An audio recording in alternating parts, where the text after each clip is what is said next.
Hey guys, I'm Alexis, and last time y'all didn't get to see Oakley Rain because she was napping, and this is her. Oakley Rain is now 9 months old, rocking and thriving, but this part of her journey is about her second open heart surgery, which is her Glenn surgery. This came after her Norwood, which they had to fatten her up because she had to be 6 kilos in order for her to get. We worked pretty hard on getting her to gain weight in order to get this. So you have to be 6 kilos and over 3 months old to be able to get this surgery. And Oakley was 6 kilos on the dots and 3 months and 1 week old when she got her surgery. So she, right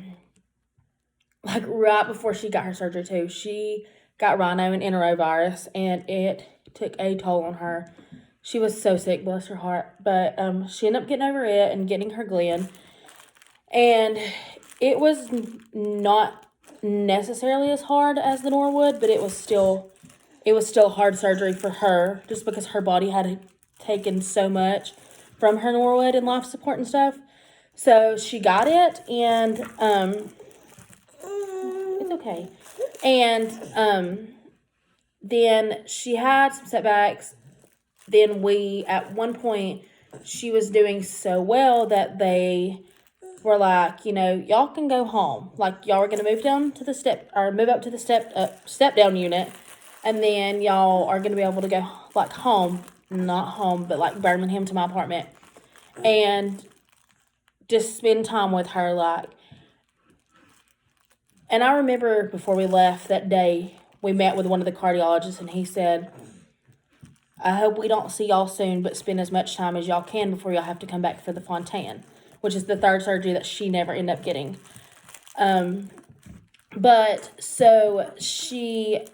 We got to go home for 32 or 36 hours. And right before we actually left, we asked if she could get an echo, just because we were trying to be precautionary because of what happened last time.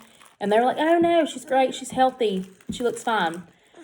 So she threw up that morning before we left, and then threw up as we were leaving, and I had to change her. But still, she didn't show signs of heart failure, besides throwing up. So then we had got her home, and some people had come to see her for the very first time, some family, and she threw up again. Well, when she threw up that time, she turned a little gray, but stats really didn't change any. So we didn't think much about it. We said if she done it again, we would call the cardiologist. She went to bed that night, and for her, at the time, her stat range was normal to be 65 to 68.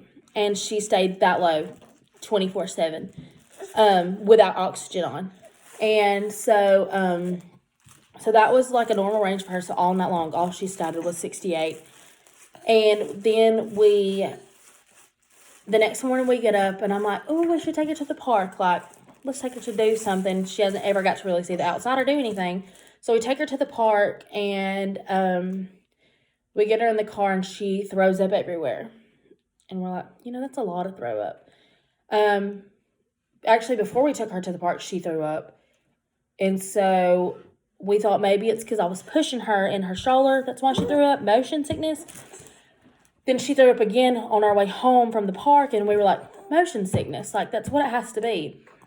And, because both times she threw up, she was either getting pushed or we were in the car. So, later that night, we meet up with some friends and go eat with them. They lived in Birmingham. And let them meet Oakley Rain for the first time, kind of let Oakley Rain get out. And she does fine at the restaurant, no big deal. And then we get in the car to leave. And we're literally maybe 3 minutes away from Children's, and Oakley starts vomiting everywhere. And at this point, I sat in the back seat with her so she didn't have to sit by herself.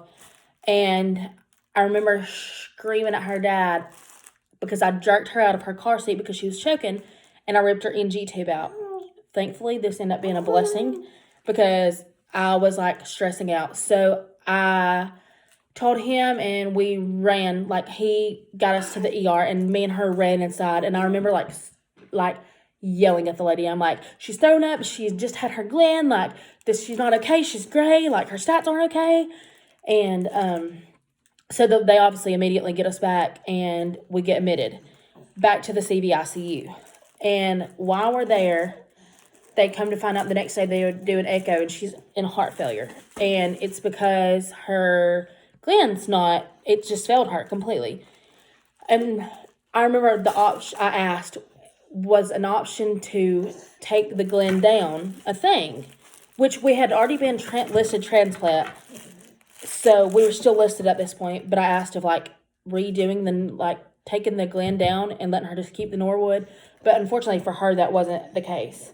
So she continued to stay in the hospital, but just continuously got sick. She was getting to the point that she couldn't handle doing things without it just being so hard on her.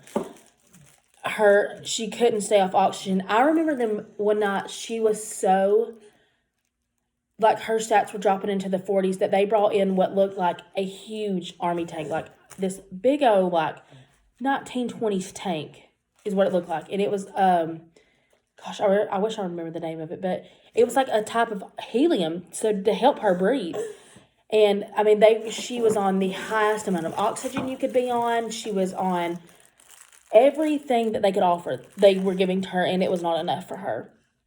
So I sat down with some doctors that every doctor on the CVICU was so good to us. They were very good about informing us. They were very good about letting us be a part of her care, letting us do things, and letting us help make decisions for her.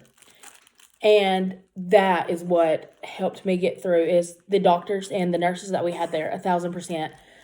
And the respiratory therapist, everybody, they listened to exactly every situation or anything that we ever thought was wrong. They tried to fix, or they put into consideration, even if it was to prove me wrong, that it was not something. So I remember sitting down with one, and she was a big advocate for palliative care talks for adults whose life was fixing to end. And I remember telling her, and I was like, I want to just talk and see where we're at that point, because I don't want to struggle making decisions in the midst of the moment when life starts to go south. I don't want to be stuck making that decision under a lot of stress and a lot of sadness, because I don't want to make the wrong one. So after a lot of talking to some doctors and to her, we end up scheduling a meeting for palliative care. Because at this point, Oakley Rain she was dying. I don't know any nicer way to put that. She was waking up in the middle of the night in her sleep screaming because she was so uncomfortable. She was just not tolerating life at that point. We knew we had little to none left with her. So as December approaches, we have this palliative care talk on December 9th. There was, how many doctors? 3 doctors, I think. Our nurse that day, and this nurse, greatest person ever.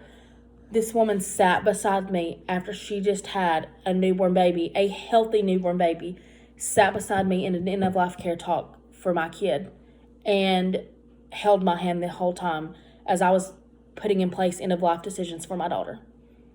And how she does that, I don't know, but these are miracle workers at Children's.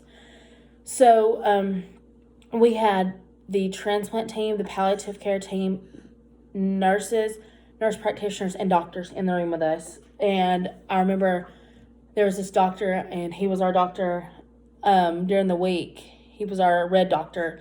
And I remember asking him, this man is the smartest person you'll ever meet. Because at one point, the VAD, which is a ventricular assist device, was talked about. But for Oakley, it wasn't a thing for her because she was so sick. They were going to have pretty much, if she would have got it, she would have hooked up to it and been taken right back off of it to die. And they told us that. For normal kids who weren't, their body had not taken so much, would have been perfect. And they're to help you live out a longer life until you can get a transplant. So at this point in this palliative care talk, we're being told, like, transplants getting harder, like, the option of it being a thing is not great. Like, it's going to be months and months. Y'all could be here for a whole nother year, and Oakley's not going to make it that long. Like, we knew that, and we were trying to prepare ourselves. But, so I remember sitting there, and I was like, I'm not going to cry, and I'm going to stay strong, and I'm going to ask what I wanted to ask. But when you hear, like, a bunch of doctors talking about, this is what we're going to do, and this is our plan about your baby to let her pass away, like, it's hard. It's hard to talk about. So I remember the head of the CVICU, Dr. Borsino, this man helped us through a lot. Dr. Mendoza, Dr. Burns, Dr. Rhodes, every single one of them doctors there helped us through everything we were ever going through. But I remember him, like, he was like, I want you to be 1,000% honest with me when you feel like I'm doing too much for her and not, I'm doing too much to her and not enough for her. Or vice versa. If y'all feel like that we're at the point where now we're just doing stuff to her instead of for her, then that's when we needed to draw the line. And we knew we were at that point, like, heart medicine wasn't helping. Nothing was keeping her comfortable. So we knew we were there. So I just asked questions. And I remember looking over at the doctor that was the red doctor that week. And I said, is she fixing to pass away? Like, we don't have much longer, right? And he said, yeah, like, she doesn't have very long left. And so I asked, like, questions like, when we took her home, how would that work? And I remember the palliative care team, and she said, unfortunately, you would have to stay here in Birmingham. She would have to pass away here in your apartment because they don't specialize. There's nobody to specialize in pediatric home health back where y'all live.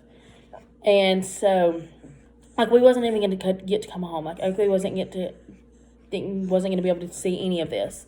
So she, we were getting prepared. Like, we just knew that we were fixing to do something we didn't want to do, but we were going to have to do it because we've promised ourselves we would never let Oakley go through something and suffer. And we promised ourselves that Oakley would never go through something and we wish we had made a different decision. Or we promised we would never let Oakley go through something and not have a life to live to the full extent and just sit around with no life expectation. So, at that point, we just knew, like, within the next week, we were supposed to take Oakley home and let her live out the rest of her life. Like, we were fixing to have to call family in and everybody meet her, some of them for the very first time and the very last time.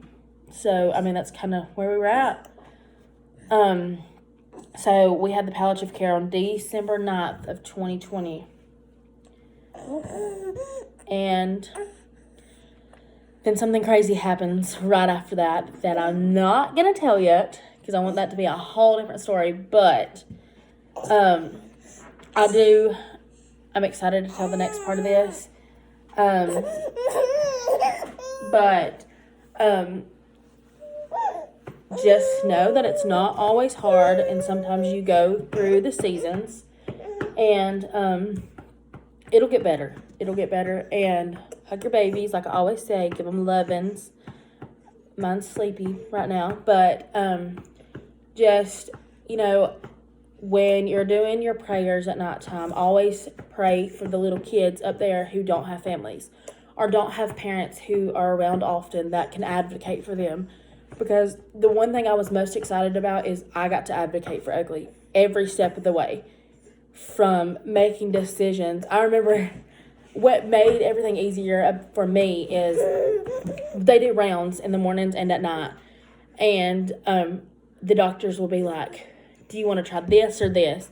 And just like stuff like that, knowing that they would make the right medical decisions regardless of what I chose. But like for them even to involve me and stuff like that made the journey easier. And for them being 1,000% honest with me about everything And we wanted that from the beginning. We wanted, if something bad was about to happen, we wanted to know. And thankfully, everybody was 1,000% honest with us from the beginning. You know, we never felt like anybody was beating around the bush about anything with her medical care. So I think that's what helped us a ton. But it was the best. I am so thankful that she did not have to go to any other hospital. They were phenomenal from day one for us, and they stuck by our side through the hardest times. I remember when Oakley coded, because we have no idea why she coded. Like, we think a blood clot had went to her heart, but every day, every doctor walked in and checked on us multiple times a day. And I remember that same night, every doctor got called in, the on-call doctor, and then the head doctor, Dr. Borsino, got called in. And I remember him just looking at me and said, "I'm so sorry." And I was like, you know, it's not y'all's fault. And we're thankful that we were in Birmingham in the hospital when it happened, because I don't think I could have performed CPR on my child. I mean, I would have, because to save her life, but I couldn't imagine living with that. But we are going to talk some exciting news and not so upsetting news that comes along with another crazy ride, part of Oakley's life. But for now, if y'all want to go back and see if y'all can figure out what we're going to talk about next, y'all can follow Oakley Rain's Journey on Facebook. Hey. And see if y'all can go back and comment and guess what we're going to talk about next. The most exciting part of this journey. So yes. And we will make another video. This time we're going to do it. I'm going to try to make another one Thursday, so we can post it and y'all can find out the exciting news. So thank y'all for watching us. Thank y'all for subscribing, liking, and sharing. And I cannot wait to tell y'all the exciting part of her journey. And then we'll go on to talk about kind of how she's doing now, life outside the hospital, and what appointments we have and what we continue to do on a daily basis. So thank y'all.